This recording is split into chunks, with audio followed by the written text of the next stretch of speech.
Hello and welcome back. In this video we're going to look at how to create another Google Calendar. As you can see, I have a series here. These reminders and tasks come by default with Google, and also your first calendar comes by default. But then anything in addition to that would be something that you created. So let's look at how to do that.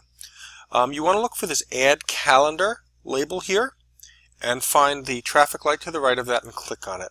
Now you can see there are several options. You can import a calendar. So let's say that you had a calendar in Microsoft Outlook. You could export that and then import it into Google Calendar if you had a lot of information, and that would save you the time of having to re-enter everything. So that's handy, but we're not going to get into too much detail about that because it doesn't happen that often. There are calendars you can get from an address. There are these calendars of interest. So if I click on that, you can see that they really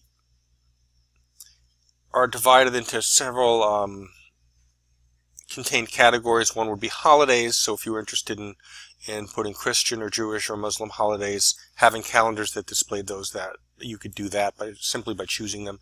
There's also some calendars related to sports.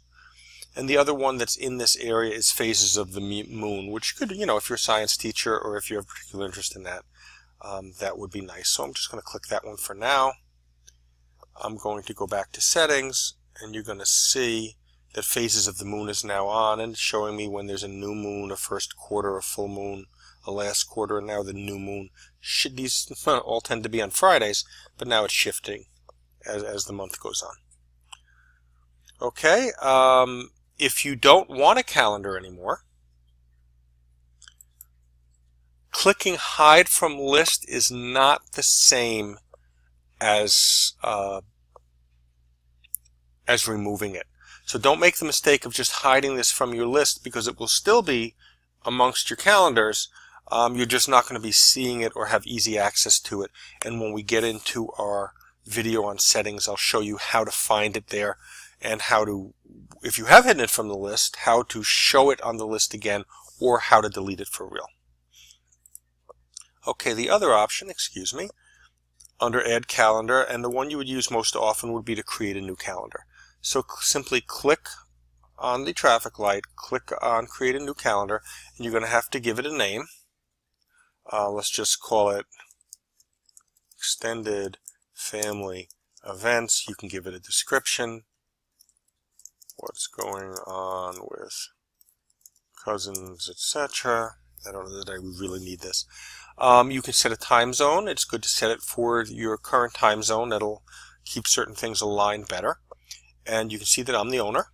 I really don't, because I'm creating it. That's my only option. And I simply say Create Calendar. It tells me that it was successfully created. And if I come back to my calendar here now, in my list is Extended Family Calendars. By default, it's on. So if I went to create an event here on the 12th of June, sample event, you can see right now it wants to put it on my Richard Ciora calendar. But as I'm creating it, any of my calendars that I have permission to add to, even if they're shared with me, if I have the correct permission, they're going to appear here, and I can simply put them on that calendar by changing that setting and saving it. It now matches the color code. I can see there's a little typo in there. I could obviously go back in, but those are the basics: how you create the calendar and then how you add events to it.